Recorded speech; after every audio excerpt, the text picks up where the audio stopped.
সালাতে দোয়া কবুল হয়। সালাতে দোয়া কবুলের তিন জায়গা। একটা হচ্ছে তাকবীরে তাহরিমার পরে আমরা সানা পড়ি না, আমরা তো একটা পড়ি। আল্লাহর হাবিব সুন্নাহ এবং নফল নামাজে আরো পড়তেন সানা, ওই দোয়া কবুল। দুই নম্বর জায়গা সালাতে সেজদায় পড়ে দোয়া করলে কবুল হয়। আকরাবু মা ইয়াকুনুল আবদু মির রাব্বিহি ওয়া হুয়া সাজিদ ফাকসিরু ফীহি দুআ। বান্দা যখন সেজদায় লুটিয়ে পড়ে, বান্দা আল্লাহর সবচেয়ে কাছে চলে যায়। কিন্তু বিশ্বনবী বলেন, সেজদাটা তোমার রবের কুদরতি পায়ের উপরে পড়েছে। সেজদায় পড়ে দোয়া করো। সালাম ফিরানোর আগে বিশ্বনবী দোয়া করতেন, লা ইউসাল্লিমান্না আহাদুকুম হাত্তা ইয়াতাআওয়াযা মিন আরবা'a।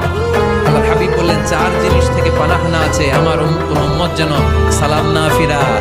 তারা যেন পড়ে, আল্লাহুম্মা ইন্নী আউযু বিকা মিন আযাবিল কবর, আউযু বিকা মিন আযাবি জাহান্নাম, আউযু বিকা মিন ফিতনাতিল মাহইয়া ওয়াল মামাত, আউযু বিকা মিন ফিতনাতিল মাসিহিদ দাজ্জাল। আল্লাহ কবরের আযাব থেকে বাঁচাও, আল্লাহ জাহান্নামের আগুন থেকে বাঁচাও, আল্লাহ জীবন মরণ